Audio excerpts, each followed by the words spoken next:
So, sa kabila ng lahat, nandito pa rin kami. Tuloy-tuloy pa rin ang ating mga pagbibigay ng informasyon at tulong, no?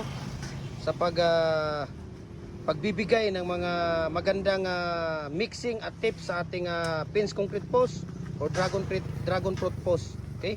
Kung semi-special, quality, garantisado at maasahan, dito na kayo sa Jim Hardware. Ang Kukulamber Concrete Products, Balulang Brands. Jim Hardware, ang Kukulamber Concrete Products, Kanituan Brands. Triple A&F Kukulamber.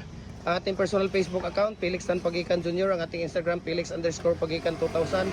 At saka yung ating YouTube, Jim Hardware, ang Kukulamber at Concrete Products. At saka yung ating TikTok, at Jim Hardware, Cagayan de Oro or Felix Tan Pagikan Jr. Para updated po kayo sa lahat ng mga mixing natin, tapes, ratio.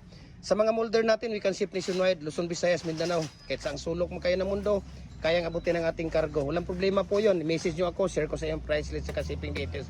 Mga maliliit na molder natin, pakita ko sa iyo nandoon ha. Ito, mabilis lang siya, no? Kung gusto nyo mabilisan na paggawa, ayun no. Atoy, hulog pala ito dong oh. Napakaganda po yan, no? Ayan, napakaganda po yung ano natin. Mabilis lang, no? Tingnan nyo kung paano natin ilalagay yung ating molder. Diba? Tingnan nyo kung napakagaano siya kagaling. Diba? Yan no. Napakabilis lang po siyang ilagay. Tingnan niyo. Papakita ko din sa inyo dito. Ito. Ganyan kalugaw no. Pag nagmi-mix tayo dapat ganyan kalugaw lang ang ating mixing para risk assured na talagang mai-impact siya doon sa ating molder no. Hulog na hulog po siya dahil hindi po tayo gumagamit ng vibrator dito. Ayan no, tingnan niyo. Lugaw na lugaw lang po talaga ang ating ratio dito.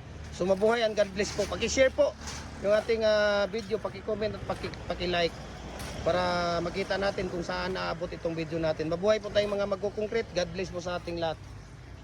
Yan o, ito yung mga gawa nila nung nakaraang araw. Napakaganda, no? Napakaganda.